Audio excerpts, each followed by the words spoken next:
Welcome to the Fat Dad Podcast.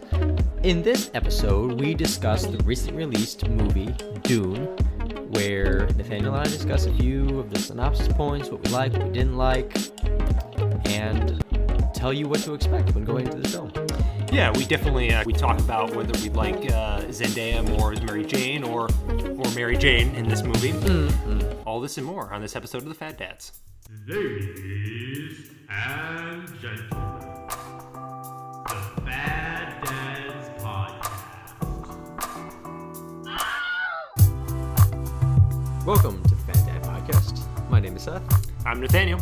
And today we are going to be discussing the movie Dune, recently released in theaters. And Nathaniel, give us a synopsis about Dune, spoiler-free. So the plot of Dune is you have a planet that has a lot of spice on it, which is basically the world's most valuable drugs. And I forgot to tell you something. Yeah. The reason why people like this spice stuff, the natives, it's like it's drugs for them. Yeah. Hallucinogenic. Yeah. And other people who like it lets them navigate the space between stars. I'm quoting the movie directly.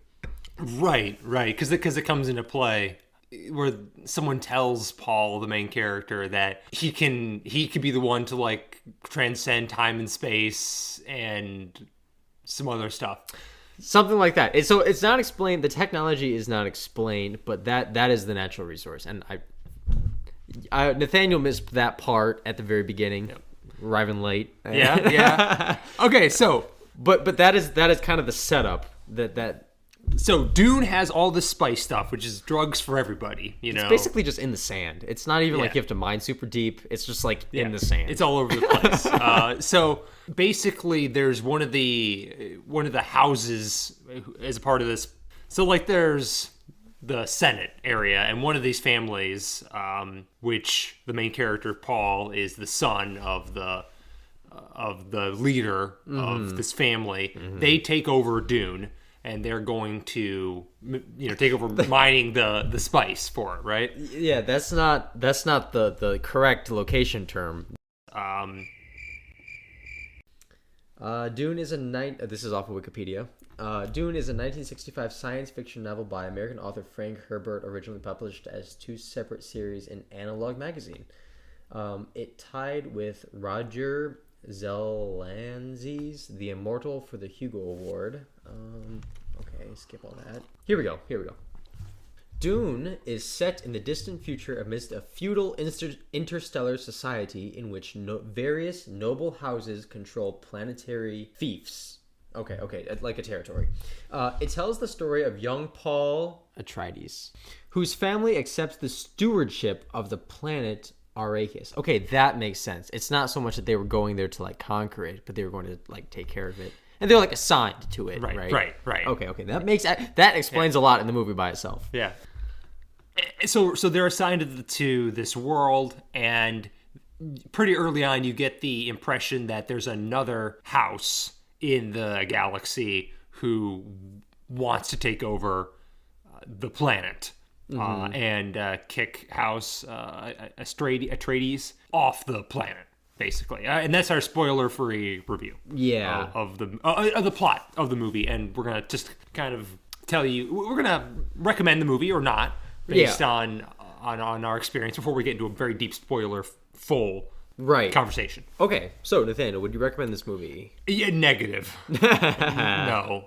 I think this movie has some problems in it, and one of the big problems is the pacing of the movie. And there could be a point where I recommend the movie, but you've got to know what you're going in for, because the movie isn't just long. It's paced to the point where there's some really big lulls in the story, and as spoiler-free as I can tell you, I think the biggest lulls are definitely in the last third of the movie, and that's not really where you want your lulls to be. Yeah, it was tough going into the end of the movie and not knowing it's the end of the movie. You can always sense when it's the end of the movie. Right. It was very difficult to tell, like checking my phone or my watch, this movie is set to end soon, and you can tell it's nowhere near being at its end. but it must end. Right. And so, yeah, I agree with you there. So that I think is that's a major issue for the film. That is otherwise, I think, really well acted, really well directed, and looks amazing, I think. Okay.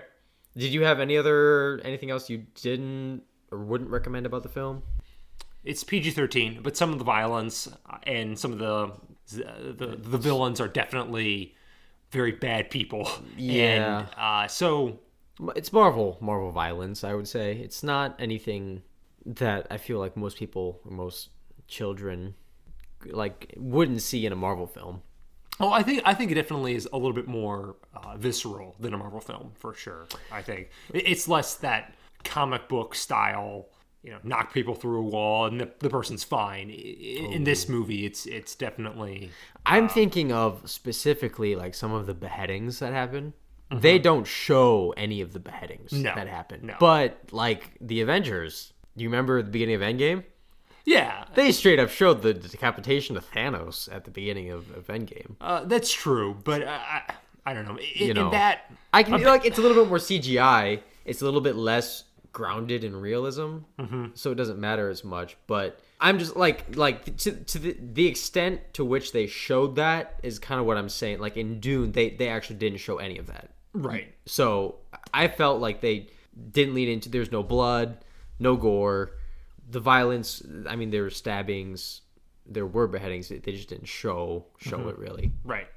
Yeah, you just got to know what you're going into. It feels like a movie that somebody wanted to make an R-rated version of this movie, and they're like, okay, so we're just gonna all the violent things you want to do that would make it R. We're just gonna move the camera out of the way so that it can be PG-13. And that's kind of what I felt. Okay, fair enough. Yeah. Fair enough. Yeah. What do you think? What do you think of the plot? Of the writing, the story. Yeah, I highly agree with you. There are some lulls.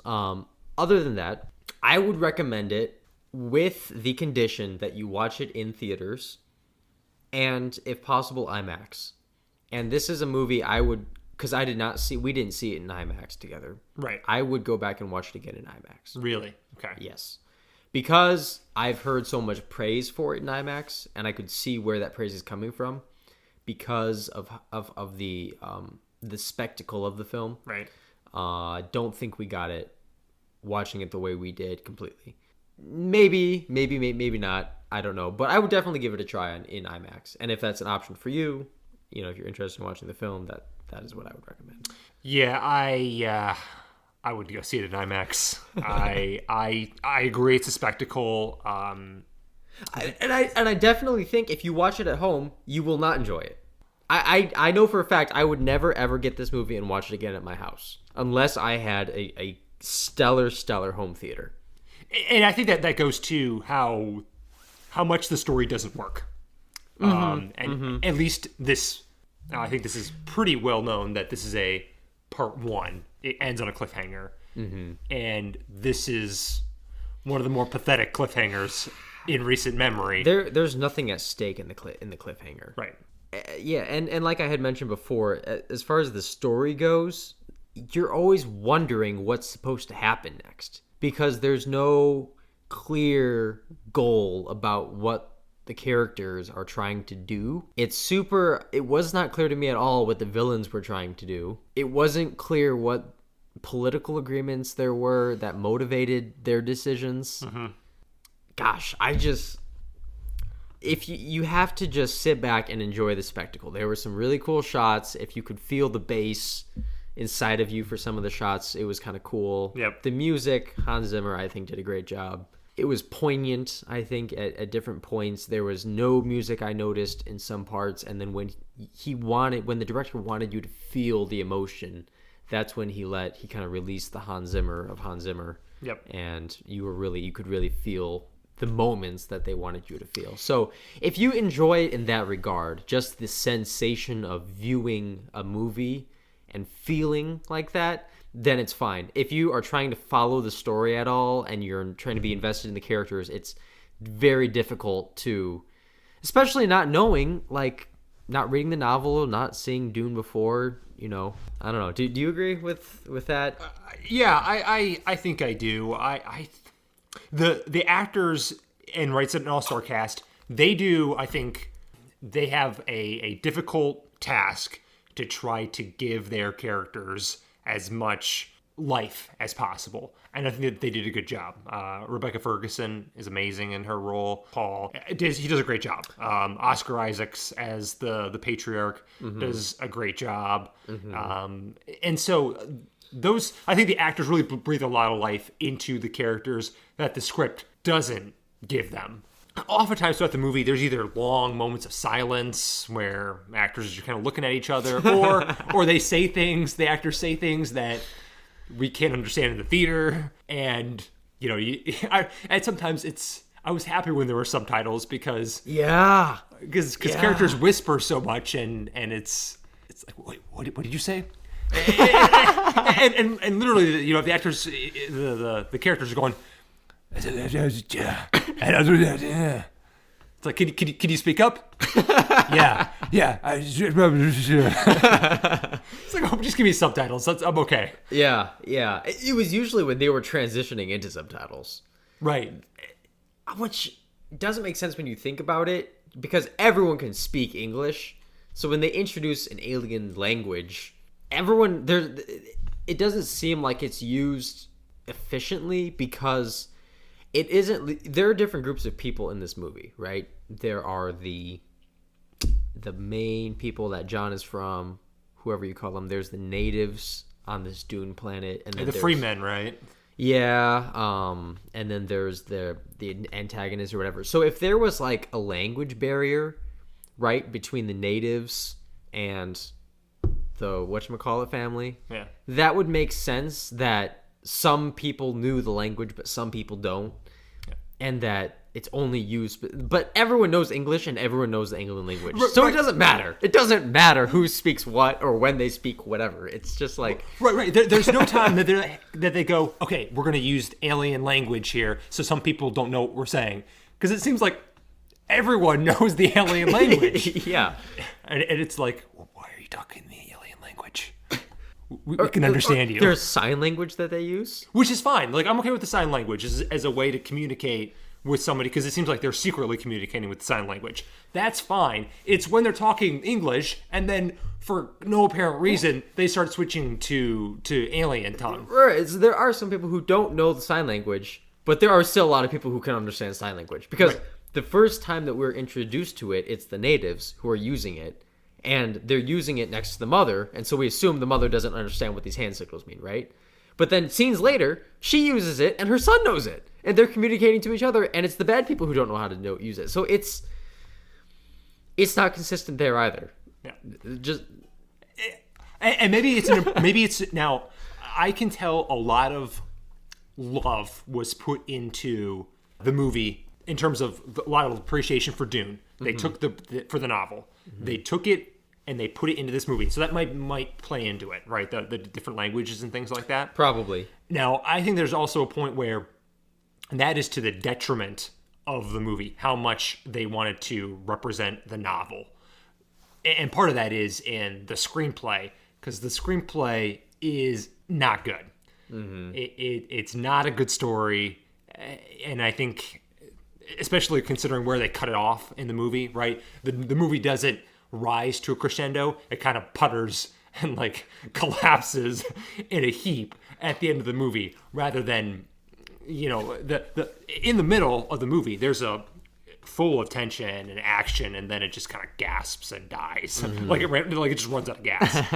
and that, I think, was probably too much of a reliance on the source material and less of a, okay, guys, we have to make a movie here. We're going to use the novel as our guide, but we're not going to stick to it, because if we stick to it, this movie is going to be boring, and the first part is going to end in a really boring way. I haven't read the novel. Perhaps that they could be true to the novel if they just squish the novel into one movie. Instead of making a 2.5 hour movie for half the book, make a 2.5 hour, 3 hour movie for the entire book, and quicken the pace, and then you have a complete story with a beginning, middle, end, climax, all of your story points that are supposed to be in a movie. But I don't think you or I have enough experience with the novel or the previous movie to understand that. Right. I mean, what I do know is that many people kind of consider Dune to be like not able to be made into a movie, and I can see why. So it's certainly a classic. People talk about Dune and kind of hold this reverently up as a science fiction classic, and I'm sure it is. And there's reason I haven't read Dune because I kind of have the impression that it's not really my literary style. Okay. And I wouldn't appreciate it much, but at some point, you got to make a good movie. A good story. And certainly the movie is well made.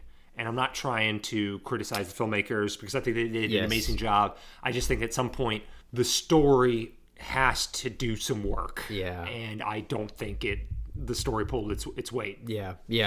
That's definitely where it struggled. On that point, could I talk about something that I thought was really good? Because I know we've been kind of hitting it kind of hard here early. Yeah. It did a spectacular job with the technology in this film. Everything from the spaceships, there were vehicles that would harvest the sand. There were these flying things that would come in and take those harvesters out. There was the objects that the people use that are well explained in the film, so you understand them. Especially on the planet of Dune, everything is centered around water, obviously, for life, and that they have methods of collecting, retaining, recycling water because of how valuable it is, and that it's well explained, it's understood, it's grounded, nothing feels like it doesn't belong or it's too far of a stretch of the imagination to fit in.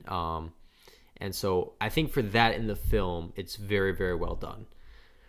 I think what the world feels like it's lived in, as opposed to sometimes Star Wars gets criticized because it feels like that no one actually lives in these cities or these but it does feel like a real place.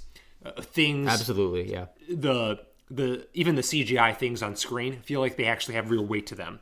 You mentioned the ship that goes down to pick up some of the spice harvesters, the sand, and how it kind of blows up with the balloons to kind of lift it up and things like that. And it, like I said, it just felt like it had weight to it, which is I thought it was impressive. The Denis Villeneuve, who's the director, obviously had a vision for this movie, and it came through where you kind of feel like you're there. Right.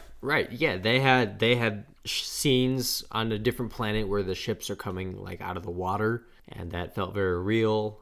It was kind of a nicer, greener planet. I don't know why they would have wanted to leave, but they did. And well, I think that goes into the theming of the movie, because at one point there's a line. Okay, we're gonna have to get into here indoors. The spoiler free. Spoiler full. I'm ready to go into spoilers. Okay, so but bottom line, Seth, you recommend it? Watch it in IMAX, maybe not at home. Yes, that I think is where this movie overcomes the pacing issue. Is if you can watch it in theaters and you can enjoy it for its cinematic beauty and the throbbing soundtrack and sound, the sound effects that are in the film, kind of backing up the feeling and the tone of this movie. And you definitely don't get it unless you don't get it at home unless you have just out of this world, state of the art home theater system, and so go see it in theaters if you want to watch it, because I feel like this is a movie I definitely wouldn't watch it at home. If I did, I would fall asleep instantly. Yep. All right, and Nathaniel, for you, maybe even less so. I think it's. Yeah, I think you really got to know what you're going into before you engage with this film. That it's pretty dry, and all right, folks. We're gonna go into spoilers and have our full conversation. So, but if you want to watch the movie first and then come back, totally understand. And here we go. Okay, so there's a line where they're talking to the doctor, who's kind of their guide through the planet. She leads them to a couple different places. She allies with them. They go to one of the places that you said that is kind of on the fringe. It's kind of a hub where you see that have some like a hydroponics type lab with some greenery. And she says, "Hey, yeah, we were making kind of the whole planet look like this, but once kind of she didn't say colonialists, but once the imperialists found out the spice was here, they thought the planet was more valuable as a desert than it would ever be as a greenery, as a green planet. If they release the water up from the depths or whatever. Right. And so that kind of gets to what I thought the heart of the movie was going to be, because I've heard Dune described as a story where everyone's doing drugs. And the theme is don't do drugs. And this is from the 60s, Nathaniel. Right.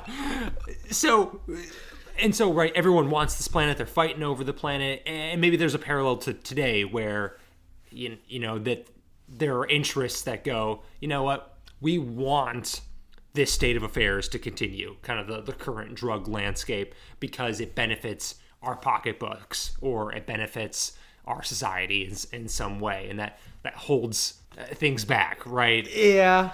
Okay, but the movie's not really about that, right? No, it was a one offhanded little movie line, and it was not discussed any further than that. But just in terms of the imagery, because you mentioned they leave the green planet to go to Dune, which is a kind of a barren desert world.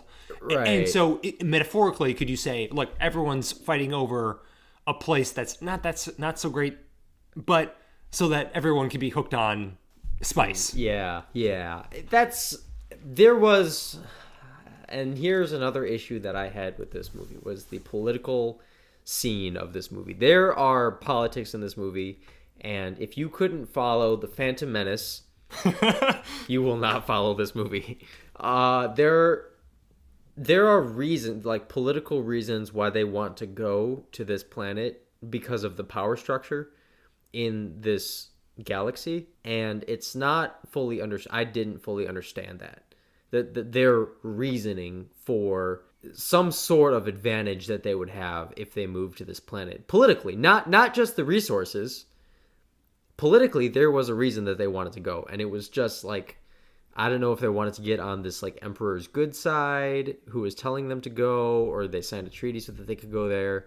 He kind of mentions, I don't think you missed it, there was that line where he was talking to his son, John, about we own the sea and we own the land or the air, and now we want to own the desert or something like that. So it seems like there's like mixed reasonings about why they want to go, and I didn't quite understand it. Yeah, there seemed like there's some subtlety that, I don't know if it was cut from the movie, it's a deleted scene, but it seemed like there was like an honor part of it, almost, because Oscar Isaacs plays the family patriarch of the Atreides family, and he seems like he's very honorable, and that's very important to him, is the honor part of it. And so... Yeah, so he's not... So he... and that family, they're not looking to come and colonize and take over the natives, because that was an approach by a former family, the villains in the movie. And he makes a point to tell their leader, no, that's not what we're about. We're here to make life better. That, and to get the spice. We want the spice. Right. And to which they're like, take the spice, just stay where you are. We don't want you messing on our land, I guess, was their response. So, yeah, motive not clear. Between honor and politics and resources, it was like, there's lots of reasons why, I guess, but not one clear cut, oh yeah, this is why we're going, this is the mission we have to accomplish, this is like our direction, and so that made it a little bit tough. The start of the movie just kind of like, well, what's happening? And obviously I got there a little bit late. I kind of went with the flow. It was like, okay, so the people in the badly lit areas, bad. People in the brightly lit areas, good.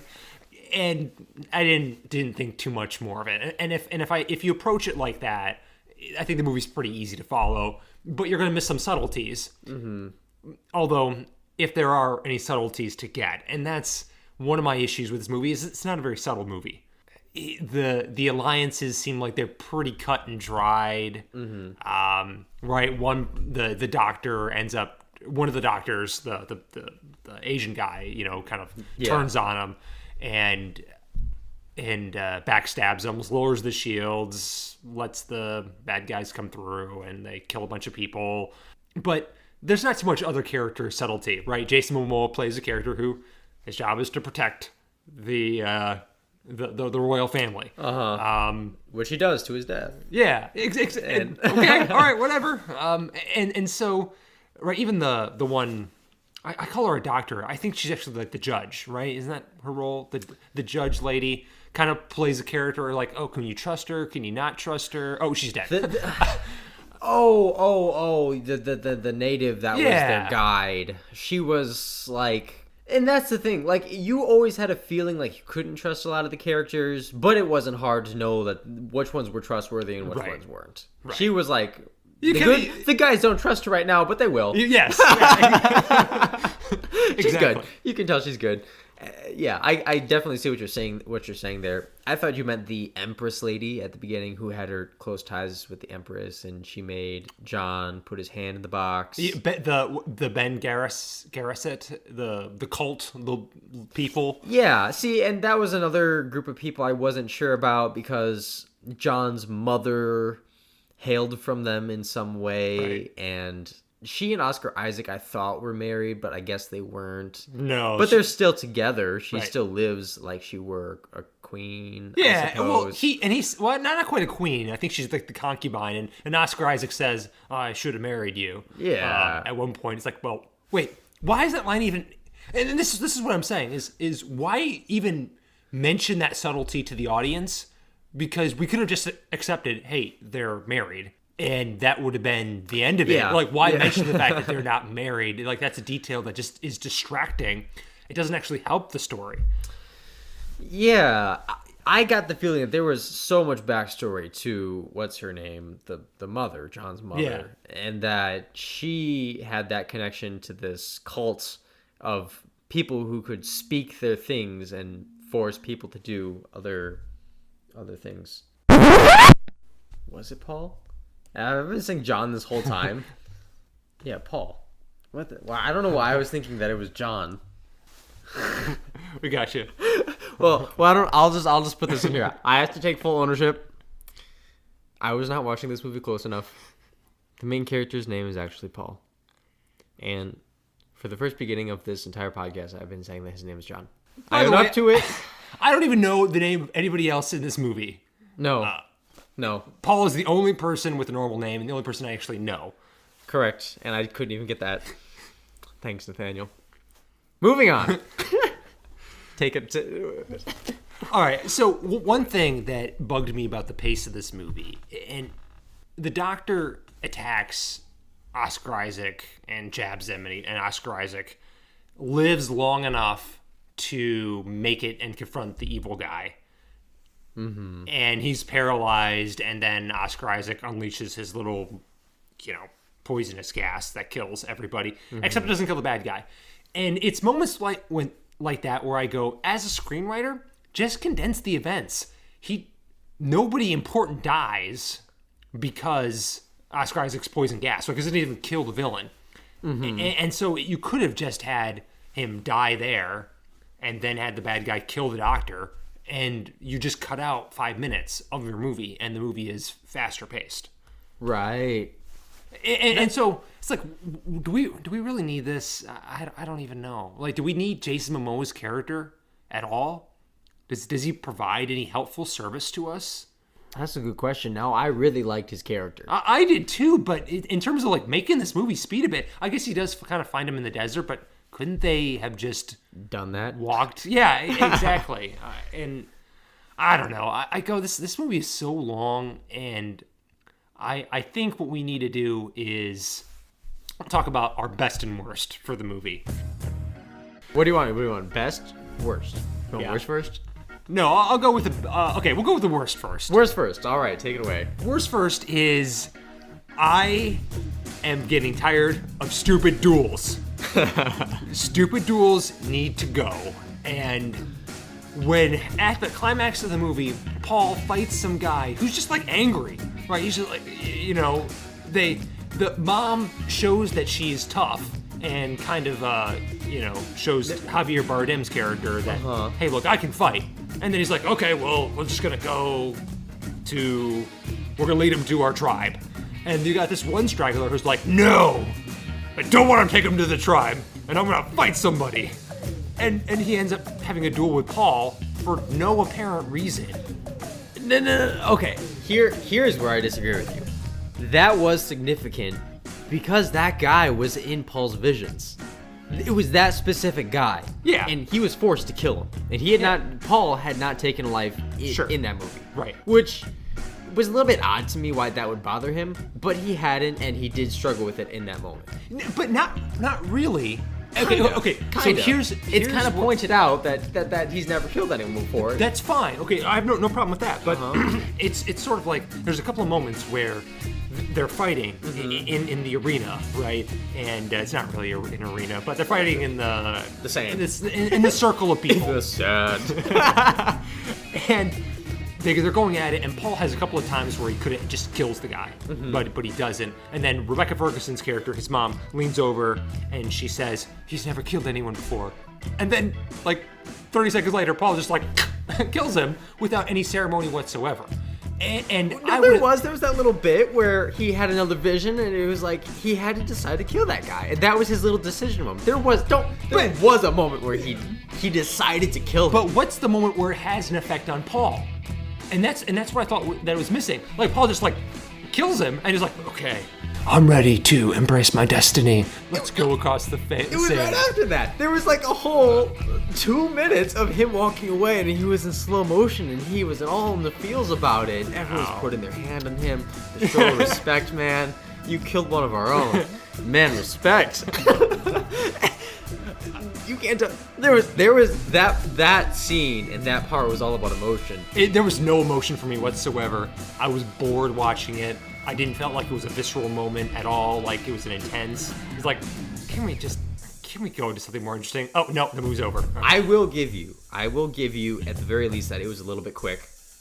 And that something that dramatic maybe should have had a little more time in the fight scene. It was a very short fight, I felt like. And that you knew the outcome of the fight maybe 10 seconds into it. It wasn't long at all. There was some hand-to-hand stuff, and then as soon as he kind of got the first, like, I can kill you, but I'm not, it was like, oh, this fight's over. Yeah, this fight's over. And the only question that I had at that point was, is he going to kill him or not? Which he does doing. But they were tying a couple things up in that moment for that duel. Because his visions are not entirely playing out as the way he sees it in his vision. Because he was supposed to have a friendship with that guy. That guy was supposed to teach him the ways of the desert, right? Mm-hmm. And because ways of the forest. Right. Right. Like there was a moment where they were trapped in a sandstorm in a spaceship, and they're just kind of flying around, and then he has a vision inside of there where this guy comes to him and says, you need to, like, let the spaceship pretty much go, and because that's part of adapting to the sand is just letting it kind of guide you. Yeah. And so he shuts his engine off, and they're just flying around for a little bit. By the way, I think there's a couple of things to note there that were humorous to me, right? He does that. He has that moment of Luke inside the X-Wing going to the Death Star. Yeah. Luke, put away your targeting computer. Use the Force. Yeah. Yeah. But right before that, before they enter the sandstorm, the enemies kind of shoot their seeking missiles there, and Paul does this moment where he basically just like spins the joystick, and I thought, it also reminds me of Star Wars of Jake Lloyd as Anakin Skywalker going, "Hey, I'll try spinning. That's a good trick." Like so bad, so bad in both movies, by the way. Yeah. Well. Yeah, it wasn't a joystick. It was more like a zero-turn mower. Okay. And he just yanked it to the side. Yeah, I agree. That I was definitely thinking Star Wars at that time too. But anyways, he saw this guy in his vision, and you totally thought, man, this guy's going to take him under his wing and going to help this kid out at some point in the future. Because we saw, he was like, it was him and it was Zendaya's character that we saw in his visions. And he had to kill the guy, right? And that there was some other imagery in his visions that were hinting toward it, kind of. There was definitely going to be a killing of some kind. Someone was going to give him a knife, and that was going to heavily influence his character. Mm-hmm. And I think it does. It did, and it's important. I definitely believe that. I don't think that was a useless duel that could be taken out of the movie, for sure. Now, there could have been some voiceover mixing issues, but I thought at one point he puts his hand on the wall right before he has to duel the guy, and he hears, "You'll die the moment that you take the life of someone else." Mm-hmm. And I thought that was going to play into it, but like a lot of things in the movie, it's like, nope, check that off out of the importance lexicon of the movie. I think we're going to have to watch the second movie to see how that decision affects him. It changes him. It's the only thing is that's the end of the movie, and so it's difficult for the movie to show you anything has changed other than his facial expression and kind of really? The camera. His facial expression looks about the same that it does. Now, I think he did a fine job, but he's still got that placid look on his face that he's had ever since they get to the desert. It was kind of, no, it was more forlorn. It was a forlorn look, and he was kind of looking at the ground while he was walking away, back up to Zendaya's character to give her knife back. And there was all those people who were kind of going past him. They gave him a moment for his character to take in what it is that he just did, to try to give it some weight. But the only thing is that I think to show it, right, you need to have him face some sort of decision after that to show that he's changed as a character. And that just because that was the end of the movie, you didn't get to see that. So once we go into the new film, if they do it right, you will see him making decisions he would not have made earlier in this film. Right. Because of that, right? Yeah. Maybe so. Do you want there to be another film? Absolutely. Okay. You need to close this out. Really? Yeah, there has to be a close. All right. I would watch it. Okay. I probably would watch it too, because this is the movie that I want to watch. I like these types of science fiction movies, but like this movie's too expensive of a movie to be made with a story like that, I guess is kind of what I'm thinking of. To the point where I don't care if I see this sequel or not. If it comes out, I will. But yeah, no, can't say I'm particularly riveted. Especially since after they mow down half the characters anyway. Yeah, that's true. That is true. I think at the end, we have maybe, two characters that we actually were with the entire movie. It was the mother and Paul. And other than that, every other character that we actually liked died. Oscar Isaac's character, Jason Momoa's character. I don't know what happened to Josh Brolin. I don't know what happened to him at all. Because the last time I saw him was he was fighting. Oh, he did. When did he die? I don't know. But he did. Maybe he'll come back. Yeah. I don't know. But, right. Doctor, dead. He was gone. Certainly the judge character, she was gone. I thought, we're going to get something for her. And then, nope. She's gone too.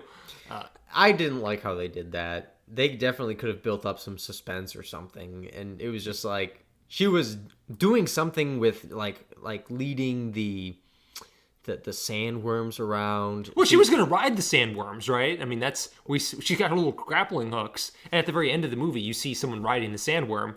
Oh, that's what she was doing. But then she just gets shot and killed, and like most people in the movie. And she got shot? I don't know. She got hit by a ranged weapon, right? No, I thought she got meleeed. She got stabbed. But I don't know. She died somehow. Somehow she died. And that was the other part that I didn't like, is that you didn't, like, there was no one coming up to her, but, like, as soon as she gets stabbed, she falls and she rolls down a dune, and then the characters that kind of come up to her afterward, and it looks like they were right where she fell, but you never saw them coming up to her. So it was a bit of a mess with that death, and they definitely could have done some sort of suspenseful stuff. But like something about that was interesting to me is that like it was all hand-to-hand weaponry. Yeah. Except for the spaceships that had guns. But some of them have guns too. Because, right, Paul's got the gun, and Zendaya says, I wasn't going to let you use it anyway. I wasn't sure what that gun was supposed to, because we never saw what that gun did. Well, what shoots those little seekers? Because sometimes they shoot the hunter seekers at people occasionally, and they go down. Really? Yeah. Remember those 3 guys who were guarding the door? They all get that's true. shot. Oh well, I think those were like sleeping darts because you stay alive after you get hit with those for a short amount of time. Okay, so what shoots the sleeping darts? Good question. That is never revealed. Yeah, no. It's like, why are we all fighting with swords instead of ranged weapons? Because there are guns. They're very effective against spaceships. Right. But you not against people, I guess. You just can't make a miniature version. Except for the one that Paul has. But he never fires it. Right. Okay, all right. So, what's your best and worst of the movie? My best of the movie. No. My worst. Well, let's go with my worst. My worst of this movie was I think the sand. Do you like beaches? I'm ambivalent about beaches. I think Okay. they can be nice. They can be irritating. Yeah. Well, if you do, you won't anymore. It's just sand. I don't know. I don't like watching movies that have a lot of sand in it. Okay. Something very gritty and nasty about it. You can't help but feel like, how is there not just like sand all over in those skin tight suits that they're wearing? One thing I thought was weird is that they tell you about how hot it is during the day, and something the way that they filmed it, it didn't feel like the sun is beating down on them, and only like one person has sweat on their brow, the guy who's watering the trees. Yeah, and that's it. It's like, wait, so if it's so hot, why aren't they sweating? I was a little confused about that. I thought there was a little inconsistency there. That's nitpicking. You could make an argument that it was because of those suits that they were wearing. But they weren't always wearing those suits, though. Right, that's my thought. They weren't sweating when they don't wear the suits either. Yeah. Sometimes it was at night, but not always. So, one thing, my best for the movie is definitely the bull head that they take with them and that shows up at different places. And there is some imagery to that I wasn't quite able to link. That they like to show it to try to tell you something, but it wasn't obvious what that was. Well, I think it was like associated with House Atreides, and so I think you see it like they take it with them to the planet to do it. And then I think right when Oscar Isaac is killed, we kind of see that hanging above him as a way of like a signifier to say, oh, like the house has fallen, it's over. But I do like that they take the head with them. I think that's a nice little taxidermy family heirloom to haul around with you. That's nice. There's I think it plays into a little bit more than just the House of Atreides. There's some moments where they just like show you there's like a little figurine of the bullfighter. Yep. And it's there to definitely signify something. And I think Paul sometimes looks at it and is thinking about it. And I feel like it has something to do with kind of a bull mentality, right? Just kind of a very tough mentality, and that's what his grandfather was. That was alluded to earlier in the film, was his grandfather, I guess, was a bullfighter or whatever. It didn't play too much into Paul's character because I don't feel like that was his character, but that's kind of his heritage. Yep. And I think that's kind of what they allude to a lot when they show you the bull imagery.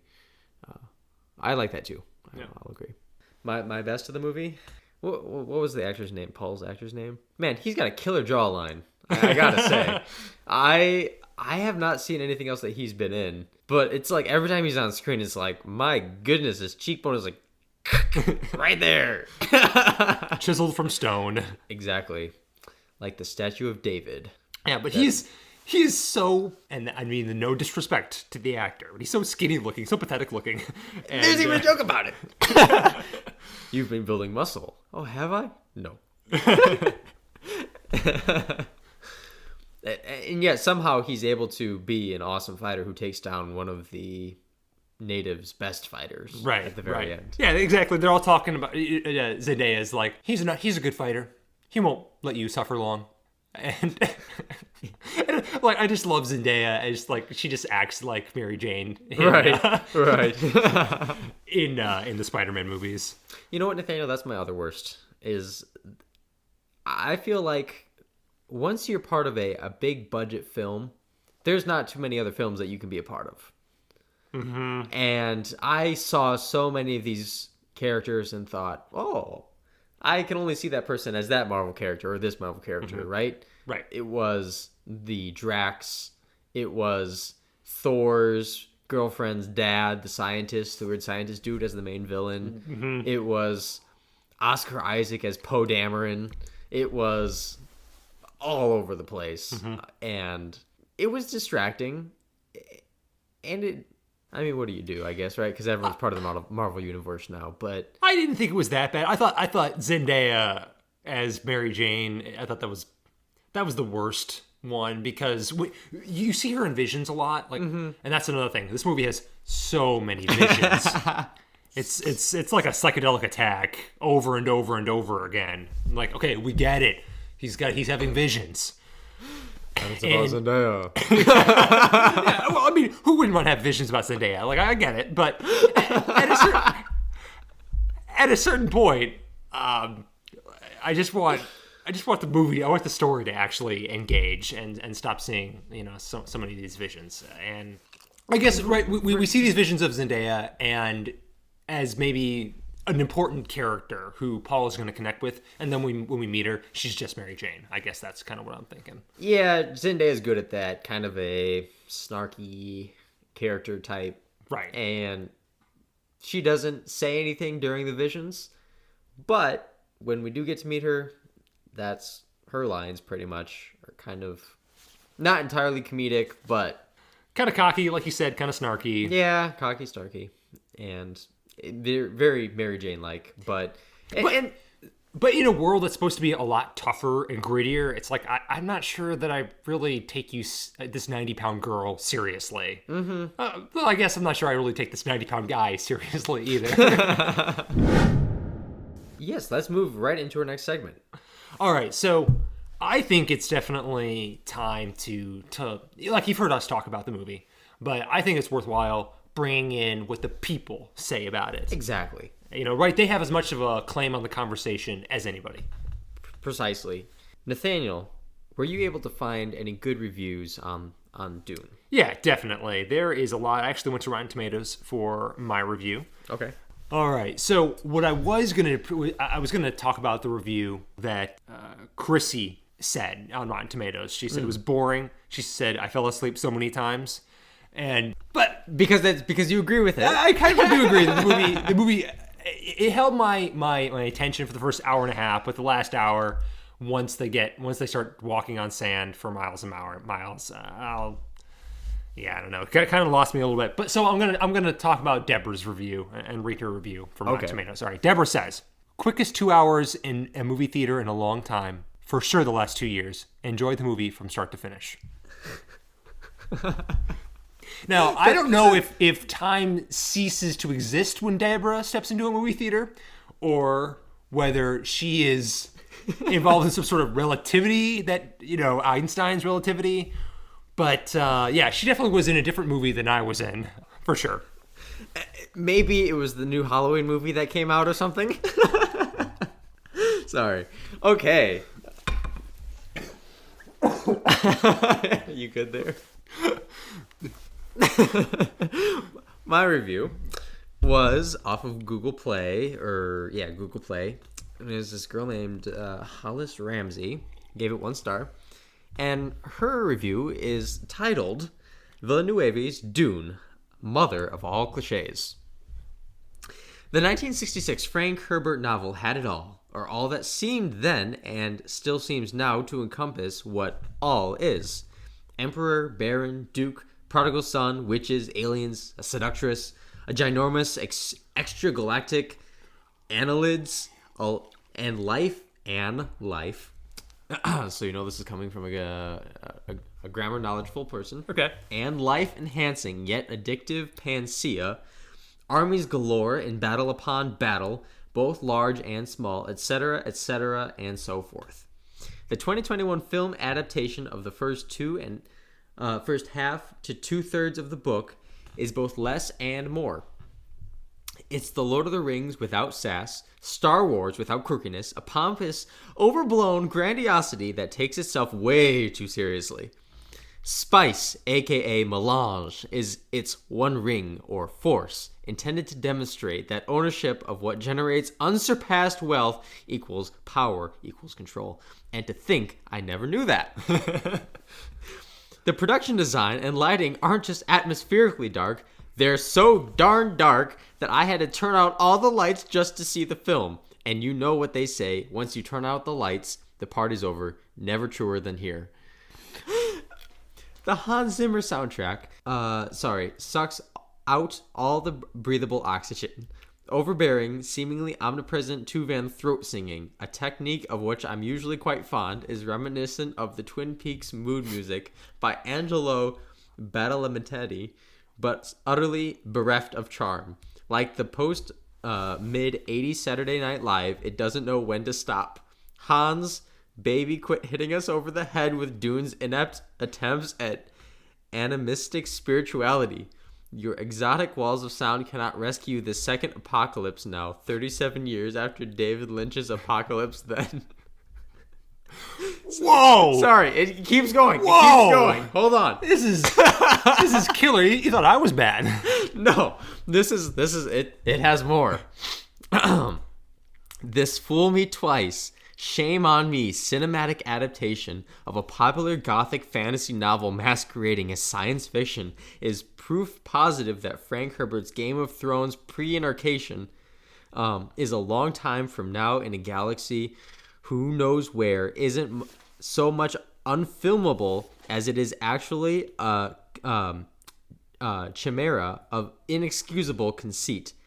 World building alone in science fiction novels doesn't make these stories science fiction. Neither does situating them elsewhen, nor piling on the swordplay and gore until our own bile rises in an involuntary intolerance. For all young, aging, and aged Dune addicts, give it up. I'd advise y'all to satisfy yourselves with the 2001 Dune video game, except it crashed and burned too, just like Villeneuve's did. I mean, Will. This person obviously is a Dune hater, not just a like she didn't go in to watch this movie with an open mind. I feel like this is a hardcore sci-fi fan who was like, yeah, I hate Dune. I hate Dune, and I will let everyone know. Yeah, everyone know how much I hate Dune. Yeah, I also have a self-loathing issue too, and so I'm gonna make sure everybody knows how much I hated myself for watching this movie. Yes, but that was. And this is so like I'm a huge sci-fi fan, and I love the fact that this movie got made and that Tenet got made, and I think that I felt very similar leaving the finish after I watched both of them, where I went, okay. I'm really glad this movie exists. I think this movie kind of got cleaned up a little bit. One thing that Tenet was, it was pretty heady, and you kind of like you're still trying to wrap your mind around how this movie worked. Whereas this movie, where I kind of get where she says this is not really science fiction because everything is so basic. The technology is like ships fly and big sandworms, and it didn't. And people can use telekinetic powers. It almost stretches into fantasy, where obviously people are using swords almost as main weapons. Yeah, kind of a magic element. Right. Yeah. Definitely less sci-fi than definitely more like Star Wars than Star Trek for sure. Okay, yeah, I could definitely see that. I think that there is a lot to the movie that is there and can be enjoyed. And comparing it to Tenet, coming out of Tenet did not have nearly so many pacing issues. I thought that the spectacle portion of Tenet was probably a ways better than Dune's, because in Dune, you can definitely tell that they rely entirely on CGI to do everything. Nothing was practical. And it doesn't stick out like a sore thumb. It's all woven very well in with the story where it still feels real. You can suspend your disbelief. But I think Tenet was special because you knew that there was so much of it that was not CGI, and that they actually did some of the stunts that were kind of jaw-dropping. And so for that reason, I think, they're good movies that you can compare, but I would say Tenet, probably the better film. No, for sure the better film. But I agree, in that realm of could be polished up. Yeah, for sure. And my biggest reason for comparing them is because they're both huge budget movies, and Tenet, not a huge performer. Obviously, I'm sure the pandemic had a bit to, big reason for that. And we'll see how well Dune does. But, I think one of the biggest disservices is, its performance may indicate that people are not going to shell out money for these types of movies, especially with one that has a story that's not as great. Just my opinion. Nathaniel, do you think, have we had a movie come out since the pandemic started that actually did well? Yeah, there's been a couple that did well. I think Black Widow did fairly well. Shang-Chi obviously did very well. I think even Venom 2 did well. So some of the superhero movies, Quiet Place 2 was also did well in theaters. Okay. So there definitely have been some movies that have been effective. And I guess I suspected more people would come out to see Dune. But I was surprised how few people were actually in our theater on a Sunday afternoon. Yeah, I agree. And I hadn't heard of Dune at all before this movie. I wasn't familiar with the book or the old movie. A few people that I had told that I was going to go see it, they were like, oh yeah, the Dune film, wasn't that an old movie book or whatever? And I was like, yeah. So it seems like people know about it more than I realize. And for that reason, you would think more people would be going to see it, but I kind of agree. I don't see there being a whole ton of hype around it. Right. Which probably is what it needs to survive and for it to be greenlit for a second film. Right. Exactly. Unfortunately. All right. Final thoughts. Go watch it in theaters, not at home. Nathaniel, your final thoughts? Don't get eaten by sandworms. All right, thank you for listening to this episode of our movie review on Dune. Yeah, thanks for joining the conversation with us. I'm Nathaniel. I'm Seth. And this has been The Fad Dads.